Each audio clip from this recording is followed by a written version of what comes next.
ప్రభువారు ఏం చెప్పారనంటే, అబ్బాయి నేను చెడ్డోళ్ళందరినీ చంపడానికి భూమి మీదకి రాలేదు, దుష్టులందరినీ నాశనం చేయడానికి భూమి మీదకి రాలేదు, కానీ నేను ఎందుకు వచ్చానంటే పాపులను రక్షించుటకు క్రీస్తు యేసు ఈ లోకానికి వచ్చాడట. అందుకని యేసు ప్రభు వారు ఏం చెప్పారు అనంటే, నేను చెడ్డవాళ్లను నాశనం చేయడానికి రాలేదు, కానీ చెడ్డవాళ్లను మంచివాళ్లుగా మార్చి వాళ్ళని మోక్షానికి తీసుకుపోవడానికి దేవుడు మనిషిగా భూమి మీదకి ప్రభువుగా వచ్చాను అని ఆయన మనందరికీ కూడా గొప్ప ఆశనిచ్చారు. ఎందుకు అనంటే దేవుని వాక్యం చెబుతుంది, మంచి వాళ్ళకి ఎవరికి కూడా డాక్టర్ అవసరం లేదు. డాక్టర్ ఎవరికి కావాలట?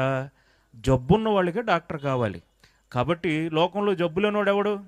జబ్బులేనోడు అంటూ ఎవడూ లేడు. అందుకనే డాక్టర్ అందరికీ కావాలి. అలాగనే పాపం నీతిమంతుడు ఒక్కడును లేడు. అందరం పాపం చేసి దేవుడు అనుగ్రహించేటటువంటి మహిమని పోగొట్టుకున్నాం. కాబట్టి మనమందరినీ తిరిగి మంచివాళ్ళనగా మోక్షానికి చేర్చాలి అనంటే దేవుడే మనిషిగా భూమి మీదకి రావాలట. అందుకని పౌలు గారు దాన్ని చిన్న మాటగా ఎలా చెప్పేస్తారు అనంటే, రోమపత్రికలో దేవుడు మనిషిగా భూమి మీదకి ఎందుకు వచ్చాడు అని అంటారా? మనుషులందరినీ దేవుళ్ళుగా చేయడానికి వచ్చాడట.